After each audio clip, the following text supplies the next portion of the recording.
রাজধানীর মিরপুরে বেড়ি বাঁধ এলাকায় বাসে আগুন দিয়ে পালানোর সময় স্থানীয়দের ধাওয়ায় নদীতে ডুবে একজনের মৃত্যু হয়েছে। নিহত ব্যক্তির নাম সাইয়াফ বলে পুলিশ জানিয়েছে। এ ঘটনায় একজন পালিয়ে যেতে সক্ষম হলেও আরও একজনকে গ্রেপ্তার করেছে পুলিশ। গ্রেপ্তার তরুণের নাম রুদ্র মোহাম্মদ নাহিয়ান। পুলিশ জানায় বৃহস্পতিবার রাত 10:30টার দিকে শাহ আলী থানার উত্তর নবাবের বাগ এলাকায় একটি ফাঁকা বাসে আগুন ধরিয়ে ভিডিও ধারণ করছিলেন কয়েকজন।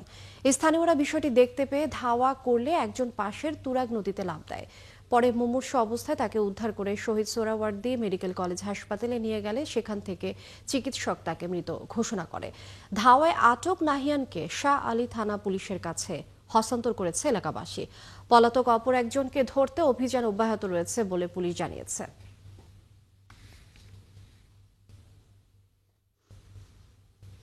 ক্ষতিটা যে পরিমাণ হয়েছে, আমার গাড়ি মনে করেন যে গাড়ির দাম আছে প্রায় 18 থেকে 20 লক্ষ টাকা।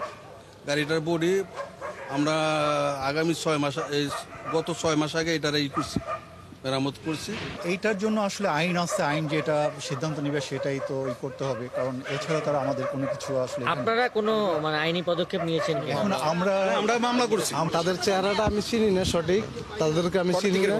এটা প্রায় 10:30টার দিক দিয়ে আমরা তখন আমরা খাইতে গেছি। আর যে আমার গাড়ি থেকে খাওয়ার হোটেলটা লেগে প্রায় 2 কিলো দূরে আমরা খাইতে গেছি। খাওয়ার আসার তখনকার শুনছি যে আগুন জ্বলতেছে।